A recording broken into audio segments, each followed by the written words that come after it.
Picture this, you're back from your final tour, scars still fresh, heart heavy from battles fought for your country. You check your bank account, expecting relief, but it's gutted, $75,000 in debt for a luxury RV you never touched. Your pulse races as you open a venomous email, your signature, forged, chaining you to a loan you didn't sign. Then, you see it on Facebook, a live stream of your family, your blood, celebrating Veterans Day without you. They're clinking glasses, saluting honor, while they've buried a knife in your soul. They planned it, excluded you, and stole your sacrifice to fund their greed.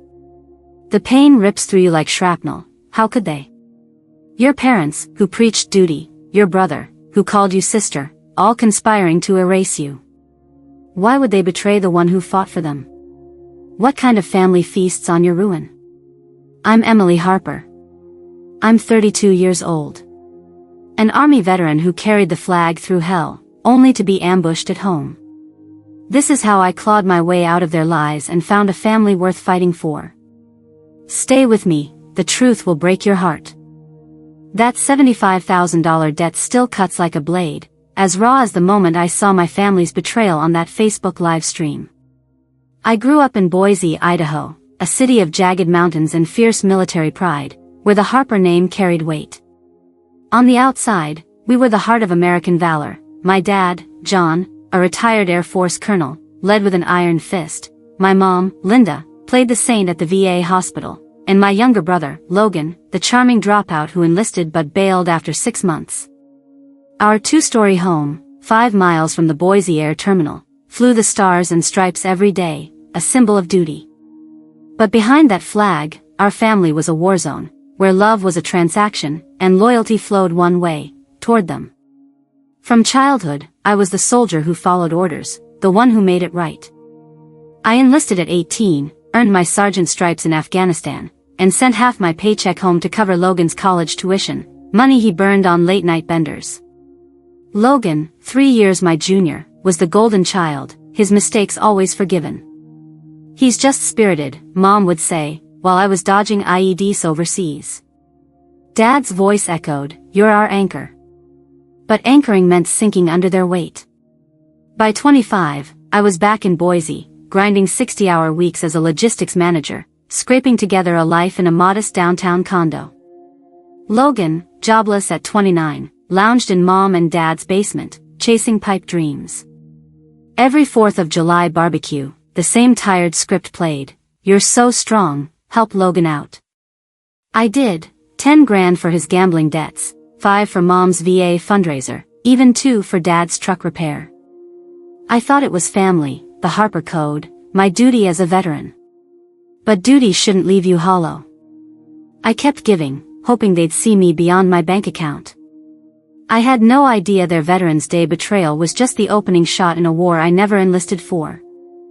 The sting of that $75,000 debt and my family's Veterans Day betrayal clung to me like smoke from a battlefield. Growing up in Boise, Idaho, I was taught that family and duty were sacred, but in the Harper household, those words were twisted into chains. I was the one who carried the weight, the soldier who never faltered, while my brother Logan skated through life on charm and excuses. From the time I was a kid, I knew my role: be perfect, be strong, keep the Harper name shining. Logan, 3 years younger, could do no wrong.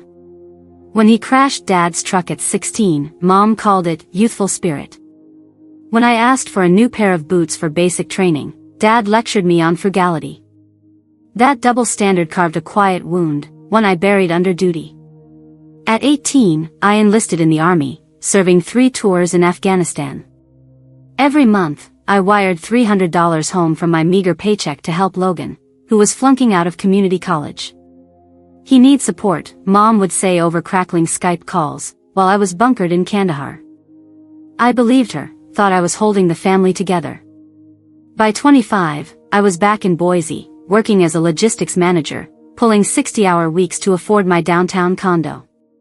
Logan, meanwhile, was 22, still in Mom and Dad's basement, racking up debts at the local casino.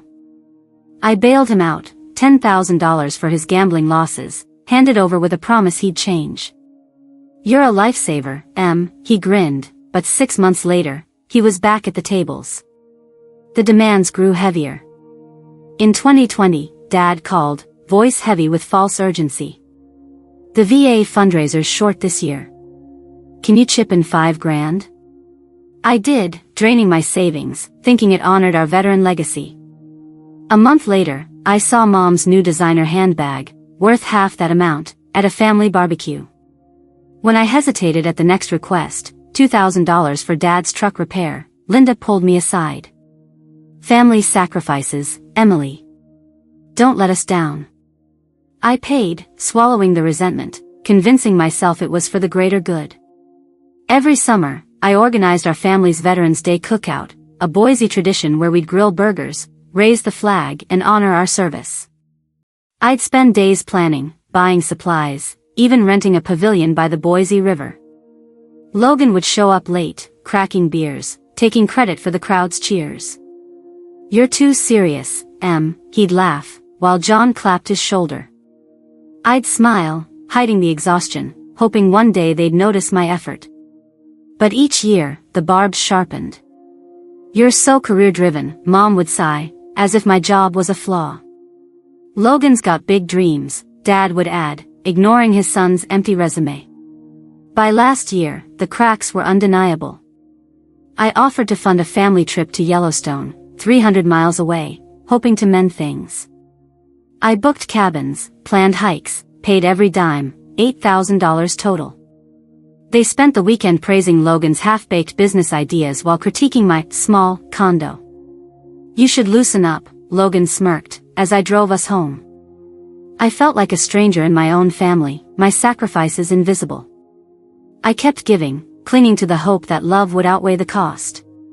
But the truth was creeping closer, and their Veterans Day stunt, excluding me while forging my name, was about to shatter that illusion for good. The weight of my family's demands, $10,000 for Logan's gambling, $8,000 for the Yellowstone trip, countless others, had worn me down to a shadow of the soldier I once was. But nothing could have prepared me for the betrayal that hit me in November 2024, a wound so deep it shattered my world. It was a crisp Boise evening, the kind where the mountains glow under a fading sun. I was scrolling through Facebook, expecting nothing but local Veterans Day posts, when I saw it, a live stream from the Boise VA Center. My family, John, Linda, Logan, even cousins I hadn't seen in years, stood under a massive American flag, toasting to sacrifice and honor. My dad's voice boomed, "To our heroes," as Logan grinned, arm around Mom. The camera panned across familiar faces, but mine was nowhere. I froze, my phone trembling in my hands. They hadn't just forgotten me, they'd erased me from the one day that meant everything to a veteran like me. I called Mom, my voice barely steady. Why wasn't I invited to the Veterans Day event? Linda's tone was syrupy, dismissive. "Oh, Emily, it was last minute. Logan said you were swamped with work." I hadn't spoken to Logan in weeks. "That's a lie," I snapped. She sighed, "Don't make a scene. Logan's been struggling, and we didn't want tension." Struggling? While I was grinding to keep our family afloat? I hung up, rage and hurt colliding like a storm. But the real blow was still coming. The next morning, I checked my email during a coffee break at work. A notification from my bank stopped my heart, a $75,000 loan for a luxury RV, my name listed as cosigner. My signature stared back at me, a perfect forgery. Attached was a note from Logan, "Thanks for the RV, Em. Needed a fresh start. Mom and Dad said you'd get it. First payments due December 1st.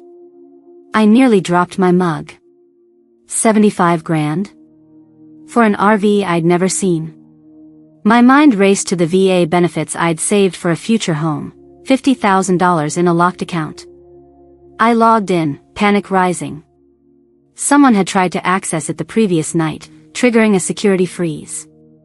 The IP address traced to my parents' home, 10 miles away. I called Dad, my voice shaking with fury. "What's this RV loan? That's not my signature." John's tone was cold, practiced. "Calm down, Emily. Logan needs this for his new business venture." We knew you'd be difficult, so Mom signed for you. Family steps up. I choked on the word. Family? You forged my name. That's fraud. He scoffed, you make 6 figures. You can handle it. Don't embarrass us. I slammed the phone down, tears burning my eyes. Fraud. Exclusion. Theft. The Harpers, who draped themselves in military honor, had ambushed me in the cruelest way. I sat in my condo, staring at the forged documents, the live stream replaying in my mind. Every sacrifice, every dollar, every hour, had been for a family that saw me as a paycheck, not a daughter. That moment, something inside me snapped. I wasn't their soldier anymore. I was done carrying their lies, and I was ready to fight back. The forged signature on that $75,000 RV loan and my family's cold exclusion from Boise's Veterans Day celebration burned like a betrayal I couldn't unsee. That November night in 2024, as I sat in my condo, the truth hit me. The Harpers didn't love me, they used me. My sacrifices, from wiring paychecks in Afghanistan to funding their whims, were just fuel for their greed. I wasn't their daughter, I was their ATM. But I was done being their soldier. The next day, I took control, my resolve as steady as my sergeant's stance. First, I called my bank, heart pounding. I need to report fraud, I told the manager, voice firm. Someone forged my signature on a $75,000 loan. I emailed the RV loan documents, Logan's smug note, and screenshots of the failed VA account access from my parents' IP address. The manager's tone shifted to urgency. This is serious, Miss Harper. We'll freeze the loan and investigate. I then contacted a lawyer, Karen Walsh, a Boise native known for tackling fraud cases. Over coffee at a downtown cafe, I laid out the evidence. This is textbook forgery, Karen said, scanning the papers. Your parents and brother could face criminal charges. Are you ready for that? I nodded, my jaw tight. I'm done protecting them. Next, I secured my finances. I changed every password, set up 2-factor authentication, and transferred my $50,000 VA benefits to a new account at a different bank, 15 miles from my parents' home. The thought of their hands on my hard-earned savings fueled my anger. But the real test came that weekend, at the annual Harper family military reunion, held at a community center near the Boise River. I'd planned it, as always, renting the venue for $500 and arranging a catered spread of ribs and coleslaw. This time, I wasn't there to serve, I was there to confront. As the crowd of veterans and kin mingled, I stepped to the center, my boots echoing on the hardwood. I need to say something, I announced, my voice cutting through the chatter. John's eyes narrowed, Linda clutched her pearls, Logan smirked, beer in hand. You forged my name on a $75,000 RV loan, I said, staring at them. You tried to steal my VA benefits. You shut me out of Veterans Day like I'm nothing. This isn't family, it's theft. Gasps rippled through the room. Linda stammered, Emily, don't air private matters. John barked, you're out of line. Logan scoffed, always so dramatic, Em. I held my ground, my voice steel. I've reported the fraud. The bank's coming for that RV, Logan. And if you ever touch my accounts again, I'll press charges. I'm done. I walked out, the weight of 32 years lifting with each step. Veterans I'd known for years followed, some clapping my shoulder, others whispering support. You did right, one said. Back in my condo, I blocked their numbers, John, Linda, Logan. No more guilt trips, no more demands. I'd spent a lifetime carrying their burdens, but now I was fighting for myself. The Harpers thought they could break me, but they'd underestimated the soldier they'd raised. This was my declaration of war, and I was just getting started. My public stand at the Boise military reunion, exposing the Harper family's fraud over that $75,000 RV loan, felt like firing the first shot in a war I never wanted.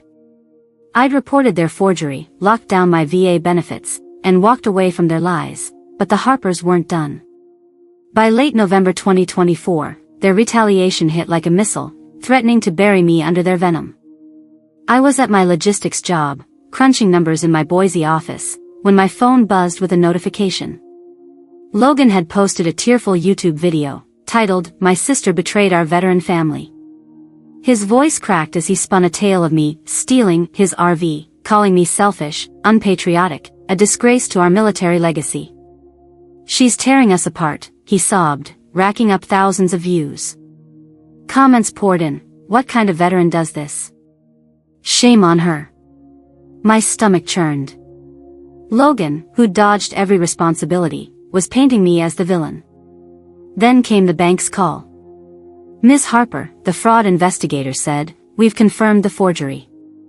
The RV will be repossessed tomorrow." I exhaled, relief mixing with dread. That evening, I drove 10 miles to the dealership lot, watching as a tow truck hauled away Logan's gleaming RV, its chrome glinting under Boise's streetlights. My victory was short-lived. By morning, Linda had emailed every veteran group in Idaho, claiming I was mentally unstable and disrespecting our family's service. John called my boss, spinning lies about my financial recklessness. My colleagues whispered in the break room, their glances sharp with doubt. The Harpers were waging war, not just on my name, but on my life. I was spiraling, questioning if I'd gone too far, when my phone lit up with a text from my Aunt Margaret, a retired Air Force pilot who'd always kept her distance from John's schemes. "I saw Logan's video," she wrote. "It's garbage.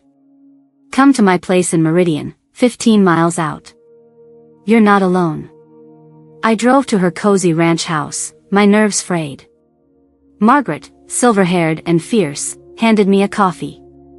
"They pulled this with your cousin Caleb years ago, guilt him into paying their debts. You're braver than he was." Her words lit a spark. Caleb, a Marine veteran, had stayed silent. I wouldn't. That night, I got a call from Mike, a fellow Army buddy who'd been at the reunion. "Emily, the veteran community's got your back," he said. "Logan's video is falling apart, people are asking questions." He'd rallied a group of Boise veterans, who'd started posting comments debunking Logan's lies. "Emily's the real deal. The Harpers are users." My heart swelled, but the attacks didn't stop. Logan escalated, posting on Instagram, "My sister ruined my life. Enjoy your empty condo, traitor." Linda left voicemails, her voice dripping with venom. "You've humiliated us, Emily. Fix this, or you're dead to us." John sent a text, "No Harper betrays family. You'll regret this." I stood in my condo, the Boise skyline dark outside, their words echoing like enemy fire. But Margaret's strength, Mike's loyalty, and the veteran support drowned them out. I wasn't the traitor, they were. The RV was gone, their lies were crumbling, and I was still standing. The Harpers thought they could silence me, but they'd awakened a soldier who'd fought harder battles than this. I was ready to take the fight public, to expose their truth, and to reclaim my honor. The Harpers' vicious smear campaign, Logan's tearful YouTube video, Linda's emails to Boise's veteran groups, John's lies to my boss, felt like an all-out assault on my soul. By late November 2024, after watching that $75,000 RV get towed away, I thought I'd hit rock bottom. But the support from Aunt Margaret and my Army buddy Mike, alongside whispers of solidarity from Boise's veteran community, lit a fire in me. I wasn't the traitor they painted me to be. I was a soldier, and soldiers don't surrender. In early December, I decided to take the fight public, to expose the Harpers' fraud and reclaim my truth, no matter the cost. I spent a sleepless night in my Boise condo, the skyline glittering coldly outside. My hands shook as I set up my phone on a tripod, the American flag from my Afghanistan tours draped behind me. I hit record. "I'm Emily Harper, Army veteran," I began, my voice steady despite the knot in my chest. "My family forged my signature on a $75,000 RV loan, tried to drain my VA benefits, and cut me out of Veterans Day like I was nothing. Logan's video calls me a traitor, but here's the truth, they've been exploiting me for years, and I'm done." I held up the forged loan documents, the bank's fraud confirmation, and a screenshot of their failed VA account hack, my evidence blazing like a battle standard. To every veteran out there, check your accounts, protect your benefits, and don't let anyone, family or not, steal your honor. I posted the video to YouTube and Instagram, titling it, "The Truth About My Family's Betrayal," and braced for impact. Within hours, the video exploded, racking up 10,000 views by midnight. Boise veterans, some I'd never met, flooded the comments. "You're a hero, Emily," one wrote. "My brother pulled the same stunt, thank you for speaking out." A Marine from Nampa, 20 miles away, shared how his parents had siphoned his disability benefits. The stories poured in, a tidal wave of shared pain and defiance. By morning, the video hit 50,000 views, shared across veteran forums from Idaho to Virginia. Local news picked it up, airing a segment titled, "Boise Veteran Exposes Family Fraud."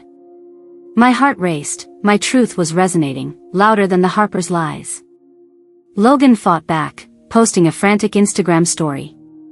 "She's lying," he shouted, face red. "Emily's always been jealous of me." But his followers dwindled, his comments drowned by veterans calling him out. Linda tried damage control, emailing our extended family, "Emily's unstable," spreading falsehoods. John called me, his voice a low growl. "Take that video down, or you're no Harper anymore." I laughed bitterly. "Good. I don't want your name." I hung up, their threats hollow against the growing support. Margaret called from Meridian, her voice warm. "You've started something big, kid." "I'm proud." She shared that Caleb, my Marine cousin, had watched my video and was rethinking his silence about John's past manipulations. At a Boise VFW meeting the next day, veterans I'd served with, Mike, Sarah, and others, greeted me with hugs. "You gave us a voice," Sarah said, her eyes misty. A retired colonel handed me a business card for a veteran advocacy group, offering to amplify my story. The Harper's lies were unraveling, their grip on Boise's military community slipping. Back home, I rewatched my video, now at 100,000 views. The comments were a lifeline, veterans, families, even strangers, rallying behind me. I'd exposed the Harpers not just for me, but for every soldier betrayed by those they trusted most. The fight wasn't over, but for the first time, I felt unstoppable, my honor intact, my voice louder than their deceit. The echo of my viral video, exposing the Harpers' $75,000 RV fraud, still reverberated through Boise's veteran community in early December 2024. The support from strangers, veterans, and Aunt Margaret had ignited a spark of hope, but the scars of my family's betrayal, Logan's lies, John's threats, Linda's venom, lingered like shrapnel under my skin.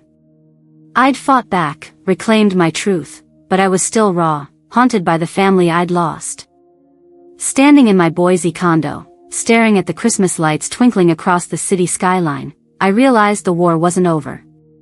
It was time to rebuild, to find peace, to heal. I wasn't just a soldier anymore, I was a survivor, learning what family truly meant. I started therapy with Dr. Lisa Coleman, a Boise psychologist who specialized in veteran trauma. In her cozy office, 10 miles from downtown, I poured out years of pain, every dollar I'd given, every slight I'd swallowed. "You've been carrying their burdens since you were a kid," Lisa said, her voice gentle. "Healing means letting go of their guilt." Her words hit hard. I'd spent decades proving my worth to the Harpers, but now I had to prove it to myself. Therapy became my anchor, teaching me to set boundaries without shame, to value my own strength. I threw myself into Boise's veteran community, a lifeline I'd overlooked for too long. I joined a weekly hiking group, trekking 5 miles through the Boise foothills with fellow soldiers like Mike, my army buddy who'd rallied behind me. On one crisp December morning, as we summit Table Rock, Mike grinned. "You're tougher than half the guys I served with, Em." I laughed, the sound foreign but free. I started volunteering at the VA hospital, not for Linda's showy fundraisers, but to serve veterans like me. I organized a toy drive for military families, raising $2,000 in donations. For the first time, I felt purpose beyond the Harpers' demands. Aunt Margaret became my rock. Over Sunday dinners at her Meridian Ranch, 15 miles from Boise, we swapped stories of her Air Force days and my Afghanistan tours. "You're rewriting your story," she said one evening, passing me a slice of her homemade apple pie. "Don't let them define you." Her words sank in, warming the hollow spaces inside me. Then came an unexpected call from my cousin Caleb, the Marine who'd been burned by John's schemes years ago. "I saw your video," he said, voice hesitant. "I should have spoken up when they pulled that crap on me. Can we meet?" We grabbed coffee at a Boise cafe, 3 miles from my condo. Caleb's quiet apology, "I was too scared to fight them," felt like a bridge, a chance to rebuild with someone who understood. My career flourished, too. Free from the Harper's constant crises, I focused on my logistics job, earning a promotion to senior manager with a $10,000 raise. I redecorated my condo, painting the walls a warm sage green, replacing memories of family barbecues with photos of my hiking crew and VA volunteer team. Christmas 2024 was different. I spent it with Mike's family in Nampa, 20 miles away, sharing turkey and stories around a crackling fire. "You're one of us now," Mike's mom said, handing me a mug of cocoa. Her warmth filled a void I'd carried for years. The Harpers' silence was deafening, no calls, no texts, just the ghost of their betrayal. But as I stood on my condo's balcony, watching Boise's New Year's fireworks light up the sky, I felt lighter. Therapy, community, Margaret, Caleb, they were my new family, chosen not by blood but by respect. The Harpers had tried to break me, but they'd only made me stronger. I was healing, not just from their fraud, but from a lifetime of proving I was enough. And for the first time, I believed I was. By early 2025, the dust from my battle with the Harpers had settled, but the scars of their $75,000 RV fraud and Veterans Day betrayal lingered like echoes of a war I'd survived. My viral video, exposing their lies, had shifted the tide, earning me a new family in Boise's veteran community, with Aunt Margaret and cousin Caleb by my side. Standing on my condo's balcony, the Boise skyline glowing under a January moon, I realized I hadn't just fought for my honor, I'd fought for my freedom. The Harpers' silence was their surrender, but my journey wasn't about them anymore. It was about the life I was building, the lessons I'd learned, and the strength I'd found. One evening, as I sorted through old photos, I found a picture from my Afghanistan tour, me, grinning in my uniform, the flag high. I wasn't grieving the Harpers' absence, I was celebrating the family I'd chosen. Margaret's words rang in my ears from our last Meridian dinner, 15 miles away. "You've built something real, Emily," she said, her eyes warm. "That's what honor looks like." Caleb, now a regular at our coffee meetups, nodded. "I'm taking a page from your book, standing up to John next time." Their support, alongside Mike's veteran crew and my VA volunteer team, filled my heart with a warmth I'd never known growing up. I'd learned hard truths through this fire. Family isn't blood, it's respect, trust, and love that doesn't demand your soul. If you're watching this, trapped by people who exploit you, hear me, you deserve better. Here's how to fight for it. First, protect your finances. Check your accounts monthly, lock down benefits like my $50,000 VA fund, and report fraud fast. Second, find your people, like I found Mike and Margaret, join a community, whether it's a VFW hall or a hiking group, 10 miles from home. Third, don't be afraid to say no. Boundaries aren't betrayal, they're self-respect. I learned that in therapy, on Boise's trails, and in the quiet of my sage green condo. This isn't just my story, it's a call to every veteran, every person who's been used. Comment below, have you ever had to break free from toxic ties? What gave you strength? Hit that like button if this hit home, and share it with someone who needs to hear it, a soldier, a friend, anyone fighting for their worth. Subscribe for more stories of grit and grace, because I'm not done yet. I'm Emily Harper, and I've learned that real family lifts you up, not drags you down. Choose yourself, fight for your truth, and never let anyone steal your honor. Thank you for joining me on this journey. Let's keep building something real.